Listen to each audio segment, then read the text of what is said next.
Il est censé apporter un début de solution dans le conflit meurtrier qui oppose les forces armées et séparatistes dans les régions anglophones du Cameroun. Le dialogue national, échec ou réussite, c'est la question de la semaine de votre rubrique On en parle et on va décortiquer tout cela avec le journaliste Louis Kemayou. Bonjour. Bonjour. Et la première question réflexion nous vient de Daniel Essissima du Cameroun.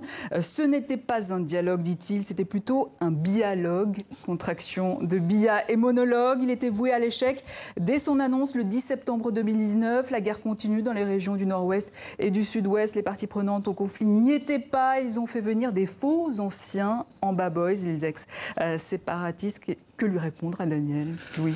Il faut lui répondre que c'est déjà une bonne chose, que l'on ait pu tomber d'accord sur le fait qu'il y avait une nécessité de dialoguer avec les personnes qui avaient pris les armes dans la partie anglophone du Cameroun. Ce n'était pas évident pour tout le monde, à commencer par le président Biya. Et pour une fois, il est sorti de sa logique de faire maximum 3 voire 4 discours dans l'année. Il a fait un discours sur la crise anglophone. Et c'est vrai qu'après, il y a certains préalables qui n'ont pas été remplis. On n'a pas eu, par exemple, les leaders de la contestation anglophone pendant cette crise. On n'a pas eu le président du MRC ou le MRC en lui-même qui a envoyé une contribution mais n'était pas là. Et puis il y a eu les désistements pendant le dialogue. Mais quand on a dit tout cela, il faut quand même reconnaître qu'un premier pas a été fait. On a commencé à réfléchir là-dessus. Il y a eu des travaux en commission, 8 commissions en tout. Et on sort avec une idée de régionalisation avec un statut spécial pour les régions anglophones du Cameroun. C'est déjà un premier pas. Ça ne satisfait pas tout le monde, ni les sécessionnistes, ni les fédéralistes, mais c'est déjà un premier pas. Et le fait est aussi, pour aller dans le sens du téléspectateur, le fait est qu'il n'y a pas eu d'arrêt des combats. Et donc la guerre continue dans les 2 régions concernées. Eh oui, ça ne s'arrête pas. On continue avec la question de Augustin Aboy. Dialogue national, non. Plutôt congrès extraordinaire du RDPC en référence au parti du président Paul Biya, partout en Afrique. Là où vous entendrez parler de dialogue national, c'est que le pouvoir a démocratiquement échoué. C'est vrai qu'il y a des dialogues nationaux un petit peu partout en ce moment en Afrique. Hein. Oui, on a vu pour le Bénin tout à l'heure. Donc c'est vrai que dans le cas du Cameroun, l'on s'attendait à plus parce que la crise est quand même béante. C'est une plaie ouverte qui fait du mal à ce pays. Il y a eu un régime fédéral au sortir des indépendances. Le Cameroun francophone a été indépendant en 1960. En 1961, il y a eu les référendums dans la région anglophone qui était le Southern Cameroon. Puis, il y a eu la réunification dans les années 72. Et après, il y a eu la République du Cameroun en 1984, en 72. Et puis, la République du Cameroun tout court. Et la région anglophone, dans ce cadre-là, a été éclatée en 2 parties. On n'avait plus de Southern Cameroon. Il y avait plus une zone anglophone, comme on disait, mais 2 entités, 2 provinces qui sont devenues des régions depuis anglophones. Et c'est vrai qu'il serait important aujourd'hui de comprendre qu'il y a un malaise qui est parti des enseignants puis des juristes qui estimaient que le droit des affaires, l'Organisation pour l'harmonisation du droit des affaires en Afrique n'était signé qu'en français, par exemple, et que pour eux, il était important que cela soit signé à la fois en français et en anglais, puisque ce sont les 2 langues officielles du Cameroun.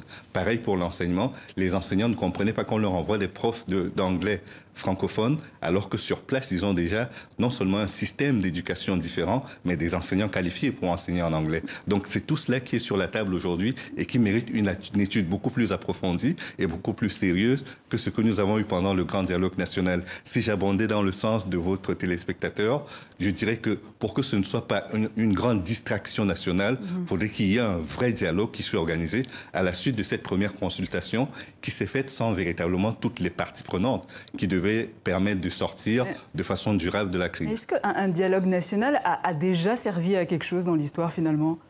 Ça peut servir. Vous savez, il y a eu de nombreuses crises sur le continent, en RDC par exemple, avant d'aller aux élections, qui ont pris beaucoup de temps. Le président Kabila a pris tout son temps pour organiser les élections. Il y a eu une consultation, il y avait des médiateurs qui ont été choisis pour chacun des camps, et finalement on a pu trouver un terrain. Ça a été la même chose en Afrique du Sud, où il y a eu des commissions qui ont été mises sur place pour permettre de recoudre le tissu national. Je pense que ça peut servir par moment, quand il y a de la bonne foi des 2 côtés, bien sûr. C'est ça. Une question de Richard Guetta d'Abidjan en Côte d'Ivoire. Le dialogue national initié par le président Biya a été une très bonne chose. La libération des opposants et l'arrêt des poursuites est une mesure de décrispation de l'environnement politique camerounais. Pourquoi maintenant ce dialogue alors qu'on aurait pu éviter cette crise depuis le départ? Le camp Biya a-t-il subi des pressions internationales?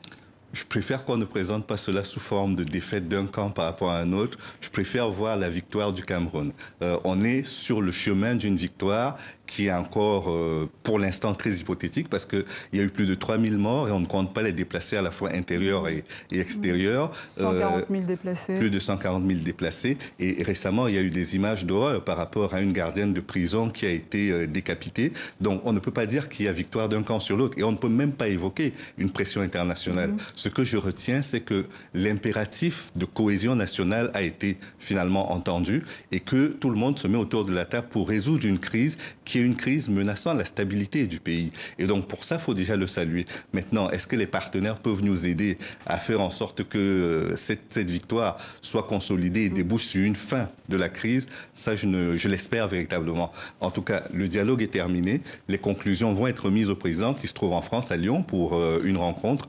À son retour, j'espère qu'il mettra en application au moins les résolutions qui sont sorties de ce ramdam de 5 jours qui s'est tenu à Yaoundé. Alors justement, on continue avec Salem Matala depuis Kinshasa en RDC. Le dialogue organisé par le président Biya était dans le but de calmer les esprits. La question qui se pose désormais est celle de la crise du côté anglophone. Le fond du problème a-t-il été traité sans tabou? Non.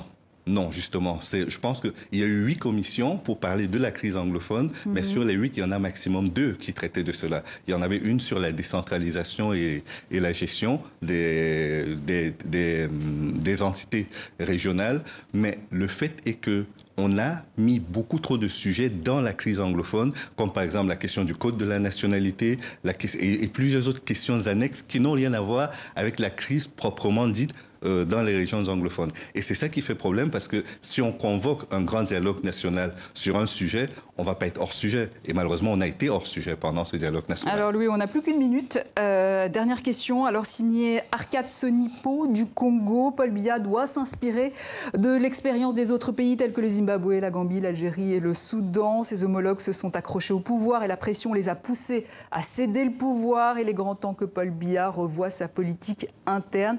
Cette crise, Louis, peut-elle coûter le pouvoir au président Paul Biya? Difficile à dire. En novembre prochain, le président Biya va célébrer les 37 ans de sa présidence. C'est très long. Je pense que c'est l'un des mandats les plus longs que nous avons aujourd'hui dans le monde. On ne peut pas dire que ce soit bien. L'usure du pouvoir est là, c'est évident. Et je pense qu'il devrait déjà songer à passer la main lors du prochain mandat. Mais une chose est certaine, c'est qu'il ne peut pas laisser ce pays en lambeaux. Il l'a trouvé en bon état, relativement bon état. Il devrait être capable de le rendre dans l'état dans lequel il l'a trouvé au minimum. Et malheureusement, il y a les crises s'accumulent. On a Boko Haram au nord, on a la crise dans les 2 régions anglophones, on a la crise en République centrafricaine et l'économie est dans un marasme évident. Louis Kamaïou, merci à vous.